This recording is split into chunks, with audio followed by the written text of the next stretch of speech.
بسم اللہ الرحمن الرحیم۔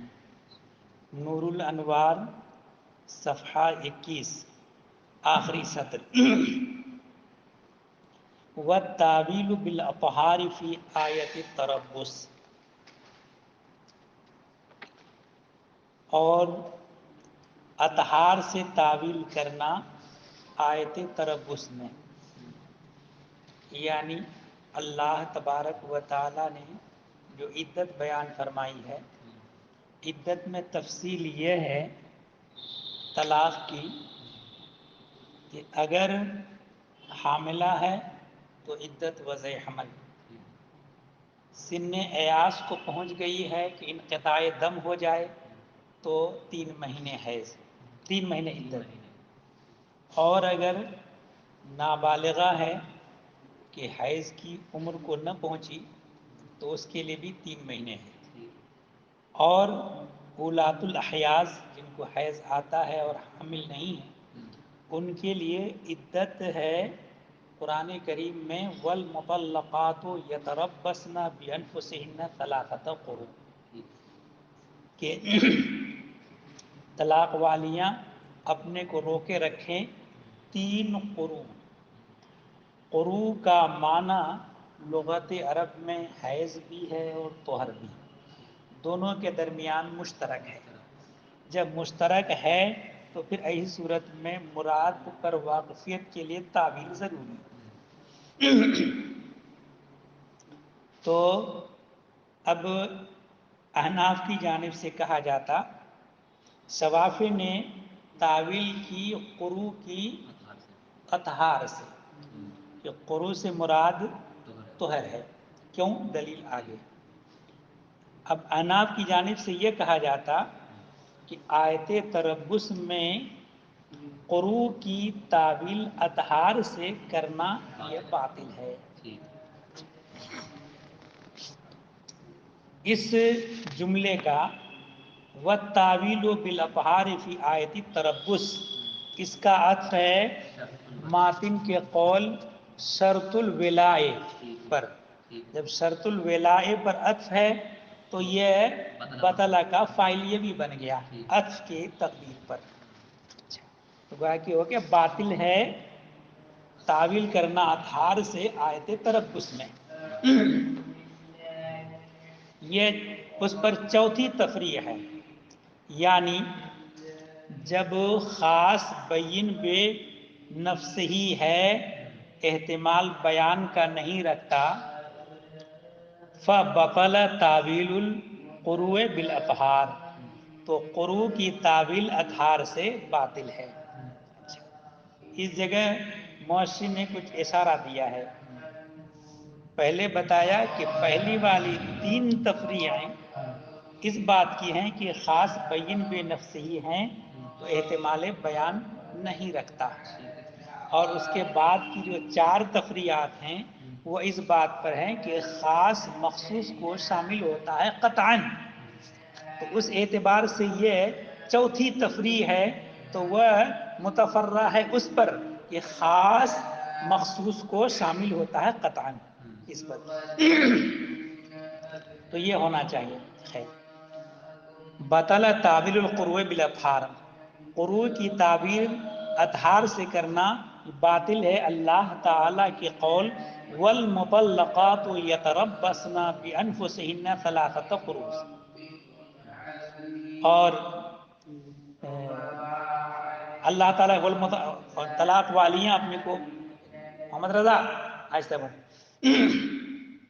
طلاق والیاں اپنوں کو روکے رکھیں 3 قروء۔ اس کا بیان اس طرح ہے کہ اللہ تعالی کا قول قروء مشترک ہے طہر اور حیض کے معنی کے درمیان، کہ وضع کیا گیا ہے قرع طہر کے لیے بھی اور حیض کے لیے بھی۔ اب مراد اس جگہ کیا ہے تو تعویل کرنا پڑے گی۔ فَأَوَّلَهُ الشَّافِعِيُّ بِالْأَطْهَارِ، تو شافعی نے تعویل کی ہے اطہار سے۔ دلیل تعویل کیا ہے؟ لِقَوْلِهِ فَطَلِّقُوهُنَّ لِعِدَّتِهِنَّ، تعویل کی دلیل ہے اللہ تعالیٰ کا قول کہ اللہ تعالیٰ فرماتا ہے کہ عورتوں کو طلاق دو لعدتہن، ان کے عدت کے لیے. اس تقدیر پر کہ یہاں لام وقت کے لیے ہے، لعدتہن میں جو لام ہے وقت کے لیے ہے. جب وقت کے لیے ہے تو معنی یہ بن گیا طلقہن فی وقت عدتہن. تو کہا کہ لام وقت کے لیے ہے، ای فطلقہن لوقت عدتہن، کہ ان کو طلاق دو ان کی عدت کے وقت میں، اور وہ ہے طہر.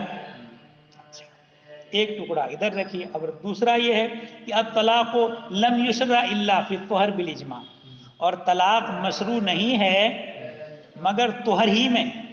یہ اجماع سے یہ بات ثابت ہے، اس بات پر اجماع منعقد ہے کہ طلاق طہر ہی میں دینا ہے.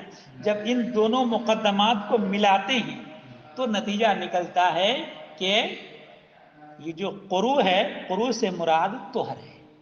یہ ان کی دلیل ہوئی. وَأَوَّلَهُ ابو حنیفہ بالحیض، امام ابو حنیفہ نے اس کی تعویل حیض سے کی ہے. بدلالت قولہ تعالی ثلاثہ، اللہ تعالیٰ کے قول ثلاثہ کی دلالت کی وجہ سے. کیسے؟ لِأَنَّهُ خاصٌ، اس لیے کہ لفظ ثلاثہ خاص ہے، احتمال نہیں رکھتا ہے زیادت کا اور نہ نقصان کا. لفظ ثلاثہ ایک ایسا مخصوص عدد ہے جو 2 اور 4 کے درمیان کی عدد کو بتاتا ہے، نہ تو اس سے کم نہ اس سے زیادہ، نہ تو زیادت کا احتمال رکھتا اور نہ کم کا احتمال رکھتا. وَالطَّلَاقُ لَمْ يُشْرَعْ إِلَّا فِي الطَّهْرِ، اور طلاق مشروع نہیں ہے مگر طہر ہی میں، یعنی طلاق جائز نہیں ہے مگر طہر ہی میں. غیر طہر میں طلاق دی جائے تو طلاق بدعی ہے اور گناہ ہے. بلکہ حکم یہ ہے کہ اگر طلاق مغلظہ نہیں دیا ہے، طلاق رجعی دی ہے تو رجعت کر لے. اس میں اختلاف ہے، بعض فقہا واجب قرار دیتے ہیں، بعض کہتے ہیں کہ یہ مستحب ہے کہ رجعت کر لے، اور پھر رجعت کرنے کے بعد میں جب وہ طہر آ جائے، اگر رجعت کی ہے قربت سے تو طہر کے بعد پھر حیض آئے، پھر اگلا طہر آئے تو اس میں طلاق دے، یا پھر اس کے بعد جو طہر آئے تو اس طہر میں طلاق دے. حیض میں اگر حیض میں دینا جو ہے وہ مطلب یہ طلاق بدعی ناجائز واقع ہو جائے گی، لیکن طلاق دینے والا گنہگار ہوگا. بات کہتے ہیں مستحب، بات کہتے ہیں واجب ہے. جی اچھا. ہاں، تو طلاق جو ہے مشروع نہیں ہے مگر طہر ہی میں. فَإِذَا طَلَّقَهَا فِي الطُّهْرِ، جب طلاق طہر میں دے گا، وَكَانَتِ الْعِدَّةُ أَيْضًا فِي الطُّهْرِ، ایدن ہی طہر، اور عدت بھی طہر ہی ہو جائے، تو فلا یخلو اما ان یحتسب ذلک الطہر من العدة او لا. تو اب جس طہر میں طلاق دی ہے وہ طہر عدت میں شمار کیا جائے گا یا نہیں کیا جائے گا. 2 صورتیں ہوئیں. فَإِنِ احْتُسِبَ مِنْهَا، اگر وہ عدت میں شمار کر لی جائے، یعنی شمار کر لیا جائے وہ طہر، کما ہوا مذہب الشافعی، جیسا کہ امام شافعی کا مذہب یہی ہے کہ جس طہر میں طلاق دی گئی وہ اس طہر سے ہی عدت شروع ہو جاتی ہے. تو یکون قرعین و بعد من الثالث، تو یہ جو عدت ہے وہ عدت ہو جائے گی 2 قرع اور تیسرے کا بعض، یعنی 2 طہر اور تیسرے طہر کا بعض. تیسرا طہر سے مراد اس جگہ وہ پہلا طہر ہے، یہ پہلا تیسرا ہو گیا کیونکہ بعض اسی کا ہے، کیونکہ جب طلاق دے گا تو طہر کا کچھ حصہ گزر چکا ہوگا. لأن بعضا منہ قد مضى، اس لیے کہ طہر کا بعض حصہ گزر چکا ہے.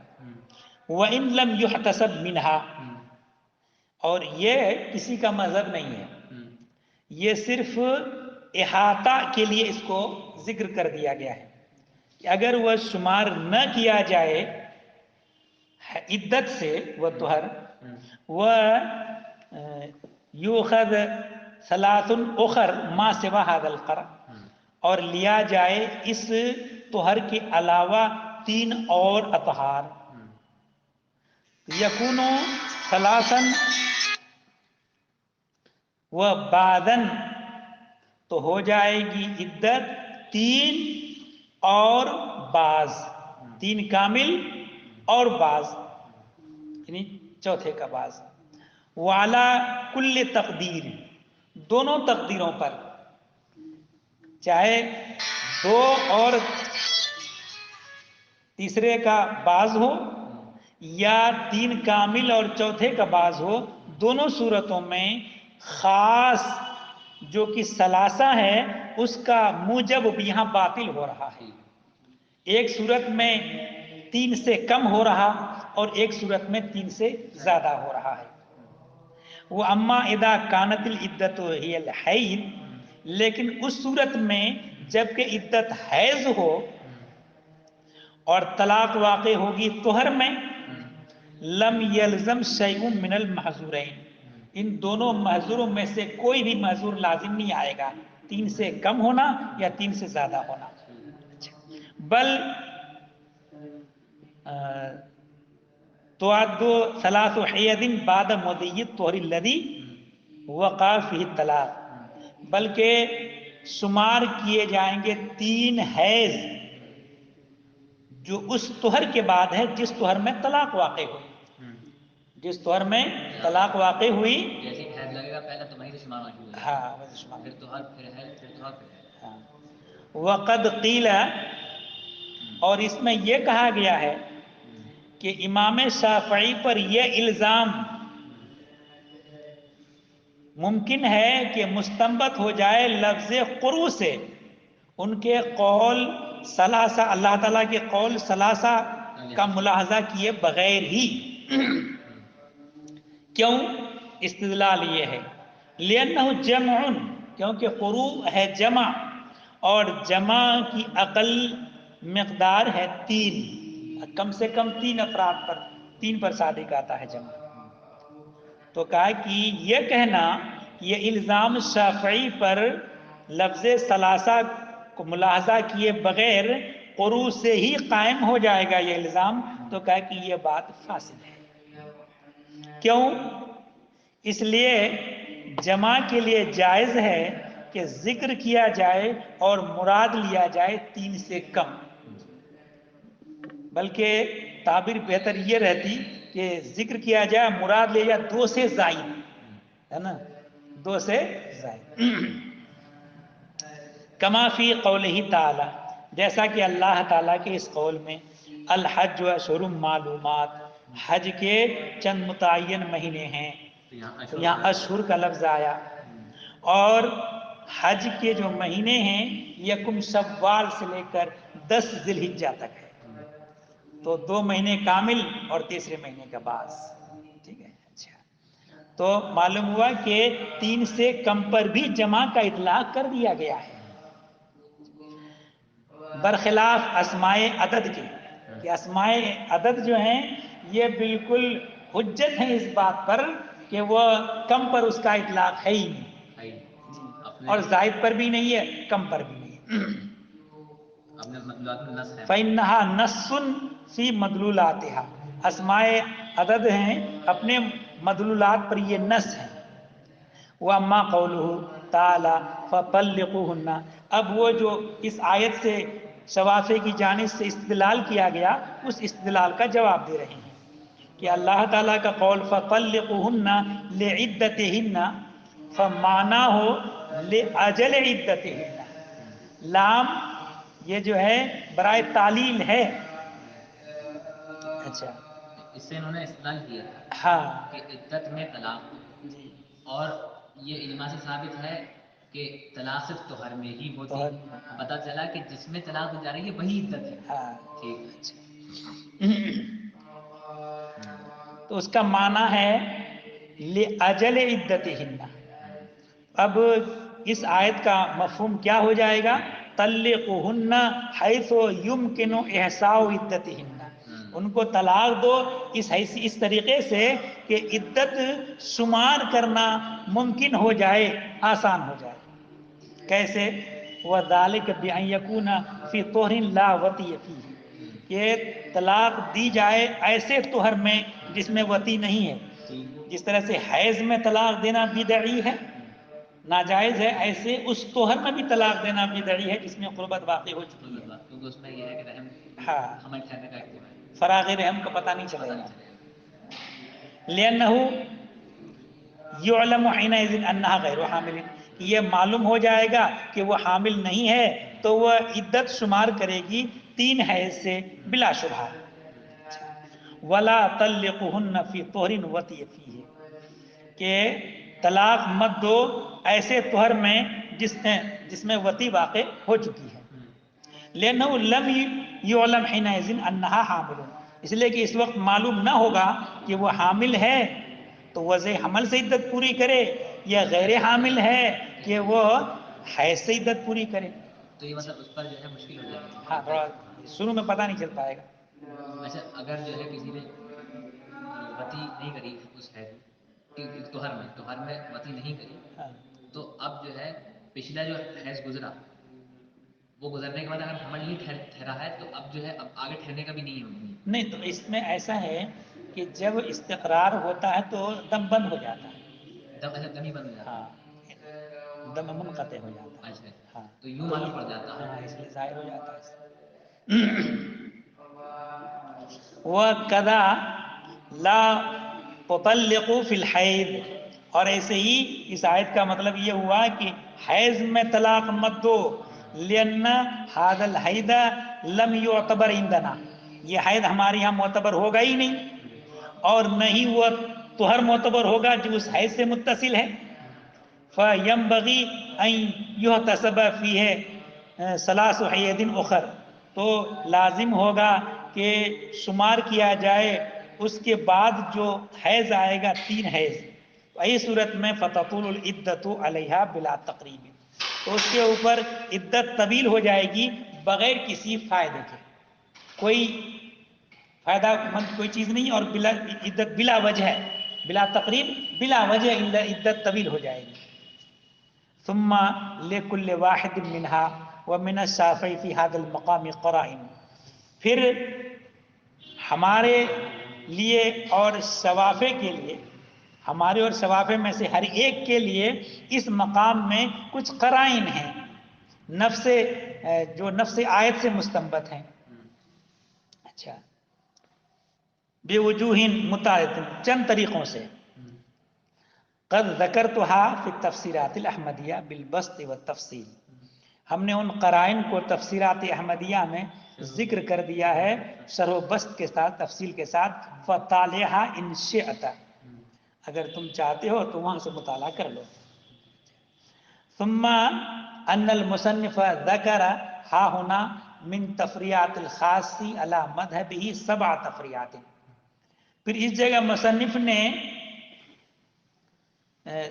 اپنے مذہب کے مطابق خاص کی تفریعات میں سے 7 تفریعات کا ذکر کیا۔ 4 منہا ما تم الآن، ان میں سے 4 اب پورے ہو چکے اب تک، و3 منہا ما سیجی، اور 3 عنقریب آگے آنے والے ہیں۔ ان 4 جو گزر گئے اور وہ 3 جو آنے والے ہیں، ان کے بیچ میں وارد کیے 2 اعتراض جواب کے ساتھ، جو شوافع کی جانب سے ہمارے اوپر اعتراضات کیے جاتے ہیں، ان اعتراضات کو جواب کے ساتھ وارد کیا، ذکر کیا۔ تو کہا کہ وَأَوْرَدَ بَيْنَ هَذِهِ الْأَرْبَعَةِ وَالثَّلَاثَةِ، ان 4 اور ان 3 کے درمیان وارد کیے 2 اعتراضات شوافع کے ہمارے اوپر، ما جوابہما، ان دونوں اعتراضات کے جوابات کے ساتھ، بطریق جملہ معترضہ۔ جملہ معترضہ وہ کہ جس کا ماقبل سے کوئی تعلق نہیں ہوتا ہے لیکن کسی فائدے کے لیے اس ذکر ہاں، فائدے کے لیے ذکر کیا جاتا ہے۔ اچھا، رحمہ اللہ جی۔ فقال، تو فرمایا محللیت الزوج الثانی بحدیث العسیلتی لا بقولہ حتی تنکح زوجا غیرہ. تو فرمایا یہ جواب دیا ہے، اعتراض ذکر نہیں کیا، اعتراض بعد میں بھی بتائیں گے کہ زوج ثانی کا محلل ہونا یہ حدیث عسیلہ کی وجہ سے ہے، اللہ تعالیٰ کے قول حتی تنکح زوجا غیرہ سے نہیں ہے. یہ جو عبارت ہے ایک سوال مقدر کا جواب ہے، جو سوال ہمارے اوپر شافعی کی جانب سے وارد ہوتا ہے. سوال کی تقریر یہ ہے، مگر اس تقریر کے لیے ایک مقدمہ کی تمہید ضروری ہے تاکہ سوال واضح طور پر سمجھ میں آ جائے. وہ یہ ہے کہ ان الزوج ان طلق امرأته ثلاثا، کہ جب شوہر نے اپنی عورت کو 3 طلاق دے دی تو حرمت غلیظہ ثابت ہو گئی. اب اس عورت نے کیا کیا؟ نکحت زوجن آخر، دوسرے مرد سے نکاح کیا. ثم طلقها الزوج الثانی، پھر اس کو زوج ثانی نے طلاق دے دیا. وَنَكَحَهَا الزَّوْجُ الْأَوَّلُ، زوج اول نے اس سے نکاح کر لیا. ایسی صورت میں یملک الزوج الاول مرۃ اخرى 3 تطلیقات مستقلۃ بالاتفاق، کہ شوہر اول دوبارہ جو نکاح کرے گا تو 3 مستقل طلاقوں کا مالک ہوگا، اور یہ بالاتفاق ہے، سب کے نزدیک ہے کہ اب نئے سرے سے وہ 3 طلاقوں کا مالک ہو گیا. اب 3 طلاق دے گا تب مغلظہ ہوگی. یہاں پہ جو کہا کہ دوسرے سے نکاح کرے تو یہاں پر قربت بھی مراد ہے، چونکہ اعتراض ذکر کرنا تو یہاں اس بحث کی تفصیل نہیں کرنا، اس لیے اس کو ذکر نہیں کیا. اچھا، وَإِن طَلَّقَ امْرَأَتَهُ مَا دُونَ 3، اور اگر اپنی بیوی کو 3 سے کم دی طلاق، 3 سے کم یا تو 2 دی یا 1 دی، من واحدۃ او اثنتین، یہ ما دونا میں ما کا بیان ہے کہ 3 سے کم یا تو 1 یا 2. وَنَكَحَتْ زَوْجًا آخر، اور دوسرے مرد سے نکاح کر لیا. ثم طلقها الزوج الثانی، پھر زوج ثانی نے طلاق دے دی، اور اس عورت نے وَنَكَحَهَا الزَّوْجُ الْأَوَّلُ، اس عورت سے زوج اول نے، شوہر اول نے پھر نکاح کر لیا. اس صورت میں کیا حکم ہوگا؟ فَعِنْدَ مُحَمَّدٍ وَالشَّافِعِيِّ، امام محمد اور امام شافعی رحمہم اللہ کے نزدیک شوہر اول مالک ہوگا اس وقت ما بقیہ کا. ما بقیہ کیا ہے؟ اگر 1 دی تھی تو اب 2 ما بقیہ ہے، اور 2 دی تھی تو اب 1 ما بقیہ ہے. تو اگر 1 دیا تھا تو 2 کا مالک ہوگا، اور 2 دیا تھا تو اب 1 ہی کا مالک ہوگا. دوسرے جو شوہر سے نکاح کر کے آئی تو وہ جو پہلی دے چکا تھا وہ ختم ہی ہے، واپس نہیں، اس کے دوبارہ اس کا جو ہے وہ مالک نہیں ہوگا. اگرچہ وہ دوسری نہیں، گویا کہ وہ جو دے چکا اس کی گنتی اب بھی برقرار ہے. اب بھی برقرار ہے. ہاں، گنتی برقرار ہے. یعنی ان طلقها سابقا واحدا فیملک الآن ان یطلقها اثنین، اگر ما سبق میں 1 دی تھی تو اب وہ مالک ہوگا کہ وہ 2 طلاق دے. فتصیر مغلظۃ، اب وہ مغلظہ ہوگی 2 دینے کے بعد. وَإِن طَلَّقَهَا سابقاً اثنین، اور اگر ما سبق میں اس نے 2 دی تھی تو مالک ہوگا اب کہ وہ 1 ہی طلاق دے، لا غیر، اس سے زیادہ نہیں. یہ کن کا مذہب ہے؟ امام محمد کا اور امام شافعی کا. وعند ابی حنیفہ و ابی یوسف رحمہم اللہ، امام ابو حنیفہ اور امام ابو یوسف رحمہم اللہ کے نزدیک یملک الزوج الاول ان یطلقها 3، کہ زوج اول مالک ہوگا اس بات کا کہ وہ اس عورت کو طلاق دے 3، یعنی 3 طلاقوں کا مالک ہوگا. وَيَكُنُ مَا مَضَى مِنَ الطَّلْقَةِ وَطَلْقَتَيْنِ حَدْرًا، اور اس سے پہلے جو طلاقیں گزر گئیں 1 یا 2 وہ باطل ہو جائیں گی، ختم ہو جائیں گی. کیوں؟ لأن الزوج الثانیہ یکون محللا ایاہا للزوج الاول بحل جدید، اس لیے کہ زوج ثانی محلل ہوا اس عورت کے لیے، اس عورت کو حلال کرنے والا ہوا شوہر اول کے لیے حل جدید کے ساتھ۔ وَيَنْهَدِمُ مَا مَضَى مِنَ الطَّلْقَةِ وَالطَّلْقَتَيْنِ، اور جو ایک طلاق یا دو طلاق یا تین طلاق، ہاں جتنی، ایک اس سے زیادہ ہو نہیں سکتی، ایک یا دو یا تین طلاق جو پہلے گزر گئی وہ ختم، منہدم۔ اچھا، مطلب یہاں پہ یہ کہ چاہے ایک ہو چاہے دو چاہے تین، ان کے نزدیک یہ کہ صرف تین ہوں گی تو منہدم ہوں گی، ہاں ایک دو ہوں گی بتا رہے ہیں۔ جی جی، اچھا۔ فَاعْتَرَضَ عَلَيْهِ الشَّافِعِيُّ، تو اس پر شافعی نے اعتراض کیا، بِأَنَّ الْمُتَمَسَّكَ فِي هَذَا الْبَابِ هُوَ قَوْلُهُ تَعَالَى، کہ اس باب میں جس چیز سے استدلال کیا جاتا ہے، تمسک کیا جاتا ہے، وہ ہے اللہ تعالیٰ کا قول۔ کیا اللہ تعالیٰ کا قول؟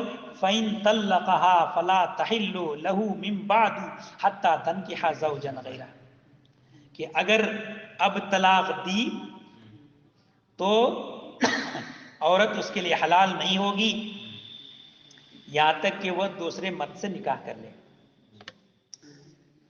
اب اعتراض کی تقریر، کلمۃ حتی لفظ خاص، کلمہ حتی لفظ خاص ہے، وضع کیا گیا ہے معنی غایت اور نہایت کے لیے۔ فیفہم ان نکاح الزوج الثانی غایۃ للحرمۃ الغلیظۃ، تو اس سے سمجھا جاتا ہے، مفہوم ہوتا ہے کہ زوج ثانی نے جو نکاح کیا تو زوج ثانی کا نکاح کرنا یہ حرمت غلیظہ جو طلقات ثلاث سے ثابت ہے، اس حرمت غلیظہ کے لیے غایت اور نہایت ہے۔ جو حرمت غلیظہ ثابت ہوئی ہے تین طلاقوں سے، اس حرمت غلیظہ کے لیے غایت اور نہایت ہے۔ صرف اتنا بتاتا ہے یہ کہ حرمت غلیظہ یہاں تک ہے، اس کے بعد حل جدید ہے، اس کو آیت اس کے بارے میں ساکت ہے، نہیں بتا رہی ہے۔ ولا تاثیر للغایت فیما بعدہا، اور غایت کی ما بعد میں کوئی تاثیر نہیں ہوتی۔ فلم یفہم ان بعد النکاح یحدث حل جدید للزوج الاول، تو اس آیت سے یہ مفہوم ہوتا ہی نہیں ہے کہ نکاح کے بعد حل جدید ثابت ہوگا شوہر اول کے لیے۔ فی ھذا، تو آپ لوگوں نے جو حل جدید ثابت کیا ہے، ففی ھذا ابطال موجب الخاص الذی هو حتی، تو خاص کا جو کہ موجب ہے غایت و نہایت، اس خاص جو کہ حتی ہے اس کا موجب جو غایت و نہایت ہے اس کو آپ لوگوں نے باطل کر دیا، یعنی حل جدید ثابت مانی۔ اب اس مسئلے میں یعنی یہ کس میں رہا؟ جب تین طلاقیں دے دی تھی اور شوہر ثانی سے نکاح کر لیا عورت نے، پھر طلاق کے بعد شوہر اول نے نکاح کیا، تو شوہر یعنی تین طلاق کے بعد جب نکاح ہو گیا شوہر ثانی کا، تو نکاح ہو جانے سے حرمت غلیظہ ختم ہو گئی۔ آیت یہ بتا رہی ہے، آیت یہ بتا رہی ہے، اس کے بعد حل جدید ثابت ہوگا کہ نہیں ہوگا آیت نہیں بتا رہی، تین طلاق کی صورت میں بھی، تین طلاق کی صورت میں، ہاں۔ اور آپ جو ہے اسی صورت، اور جب یہاں غایت یعنی مغیّہ پایا جا رہا، مغیّہ جس صورت میں پایا جا رہا تھا اس صورت میں بھی غایت ما بعد کی حلت پر دلالت نہیں کر رہی ہے، تو جس صورت میں مغیّہ متحقق ہی نہیں ہے، تین طلاق دی نہیں ہے، دو دی یا ایک دی ہے، تو اس صورت میں مغیّہ متحقق ہی نہیں ہے، تو اس جگہ بدرجہ اولا یہ ما بعد کی حالت پر دلالت نہیں کرے گا۔ عبارت دیکھیے، ففی ھذا فلما لم یکن الزوج الثانی محللا فیما وجد فی المغیّہ، تو جب شوہر ثانی محلل نہیں ہوا اس صورت میں جس صورت میں مغیّہ متحقق ہے اور وہ ہے طلقات ثلاث، فیما لم یوجد المغیّہ، جس صورت میں مغیّہ متحقق نہیں ہے اور وہ ہے 3 سے کم، الاولا اللہ یکون محللن، تو بدرج اولا یہ شوہر ثانی محلل نہیں ہوگا. فلا یکون الزوج الثانی محللن ایہا للزوج الاولی، لہذا زوج ثانی اس عورت کو زوج اول کے لیے حلال کرنے والا نہیں ہوگا حل جدید کے ساتھ. فیقول المصنف فی جوابہ، تو مصنف اس کے جواب میں فرماتے ہیں من جانب ابی حنیفہ، امام ابو حنیفہ کی جانب سے، کہ ان کون الزوج الثانی محللا ایاہا للزوج الاولی، زوج ثانی کا زوج اول کے لیے اس عورت کو حلال کرنے والا ہونا، اس بات کو انما نثبتہ بحدیث العسیلہ، ہم حدیث عسیلہ سے ثابت کرتے ہیں، لا بقولہ حتی تنکحا زوجا غیرہ، اللہ تعالیٰ کے قول حتی تنکحا زوجا غیرہ ثابت نہیں کرتے، کما زعمتم، جیسا کہ آپ نے گمان کر لیا. اس کا بیان یوں ہے کہ ان امرأۃ رفاعۃ جاءت الی رسول علیہ السلام، حضرت رفاعہ کی بیوی نبی کریم صلی اللہ تعالی علیہ وسلم کے پاس آئی، فقالت ان رفاعۃ طلقنی ثلاثا، کہ رفاعہ نے مجھے 3 طلاق دے دی. فنکحت بعبد الرحمن ابن الزبیر، یہ ہے وہ زبیر نہیں، وہ دوسرے ہیں، ہے نا، تو میں نے نکاح کر لیا عبد الرحمن ابن زبیر سے. فما وجدتہ الا کہدبۃ ثوبی، تو میں نے نہیں پایا ان کو مگر اپنے کپڑے کی اس کناری کی طرح، کپڑا اپنے آنچل کو دکھا کر کے انہوں نے بتایا کہ کس طرح پایا، یعنی ہذا تانی وجدتہ عنینا، کہ میں نے اس کو عنین پایا. فقال علیہ السلام، تو نبی کریم صلی اللہ تعالی علیہ وسلم نے فرمایا اتریدین ان تعودی الی رفاعہ، کیا تو چاہتی ہے کہ رفاعہ کی نکاح میں پھر سے لوٹ کر کے جاؤ؟ قالت نعم، تو انہوں نے کہا کہ ہاں. فقال لا حتی تذوقی من عسیلتہ ویذوق ہوا من عسیلتی، یہ نہیں ہو سکتا یہاں تک کہ تو اس کا شہد چکھ لے اور وہ تیرا شہد چکھ لے. فہذا الحدیث مسوق لبیان انہ یشترط وطی الزوج الثانی ایضا، یہ حدیث چلائی گئی ہے اس بات کو بیان کرنے کے لیے کہ زوج ثانی کی وطی بھی شرط ہے، صرف نکاح کافی نہیں ہے. تو اس کے حق میں تو عبارت النص ہے، عبارت النص سے یہ بات ثابت ہے.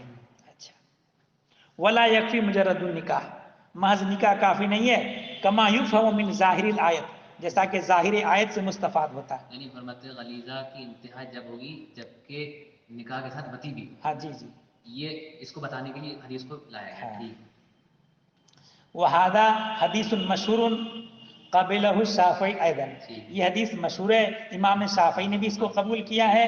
کس کام کے لیے؟ لأجل اشتراط الوطی، وطی کو شرط قرار دینے کے لیے. وزیادت بمثلہ علی الکتاب جائز بالاتفاق، اور ایسی حدیث سے کتاب پر زیادتی بالاتفاق جائز ہے.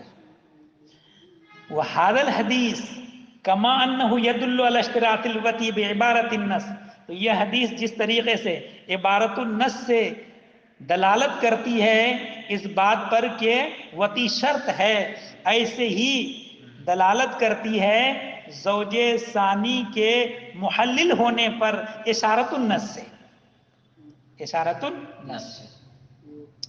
لأنہ علیہ السلام، کیسے؟ نبی کریم صلی اللہ تعالی علیہ وسلم نے ان سے یعنی امرأت رفاعہ سے کہا اتریدین ان تعودی الی رفاعہ، کیا تو چاہتی ہے کہ رفاعہ کے پاس لوٹ کر جاؤ؟ ولم یقل اتریدین ان تنتہی حرمتک، کہ یہ نہیں فرمایا کیا تو چاہتی ہے کہ تیری جو حرمت غلیظہ ہو گئی ہے اس کو تو ختم کر لے، کہ انتہا کر لے، یہ نہیں فرمایا بلکہ تعودی فرمایا. والعود هو الرجوع الى الحالۃ الاولى، اور عود کہتے ہیں حالت اولا کی طرف رجوع کرنے کو. وفی الحالۃ الاولى کان الحل ثابتا لها، اور حالت اولا میں حل ثابت تھا ان کے لیے. فَإِذَا عَادَتِ الْحَالَةُ الْأُولَى، جب حالت اولا لوٹ آئی، عَادَ الْحِلُّ، تو حل بھی لوٹ آیا، وَتَجَدَّدَ بِاسْتِقْلَالِهِ، اور یہ حل مستقلاً نیا ہو گیا۔ اچھا، جب حل نیا ہو گیا تو شوہر ثانی اب اس حدیث اسیلہ کی بنیاد پر محلل ہو گیا، اس عورت کو حلال کرنے والا شوہر اول کے لیے جس صورت میں حرمت غلیظہ پائی جا رہی تھی اس صورت میں بھی حلال کر دیا حل جدید کے ساتھ، تو جس صورت میں حرمت غلیظہ پائی نہیں جا رہی تھی بدرجہ اول حلال کرنے والا ہوگا۔ جہاں حل معدوم ہو گیا وہ واپس لوٹ آیا۔ جی جی ہاں، تو کہا کہ وَإِذَا ثَبَتَ بِهَذَا النَّصِّ الْحِلُّ فِيمَا عَدُمَ فِيهِ الْحِلُّ، کہ جب اس نص سے ثابت ہو گیا حل اس صورت میں جبکہ حل سرے سے معدوم تھا، اور وہ ہے طلقات ثلاث مطلقاً، فَفِيمَا كَانَ الْحِلُّ نَاقِصًا، تو جس صورت میں حل ناقص تھا اور وہ ہے 3 سے کم، اولا ان یکون الزوج الثانی متمما للحل الناقص بالطریق الاکمل، تو زوج ثانی متمم ہوگا اس حل کے لیے جو ناقص تھا بطریق اولا۔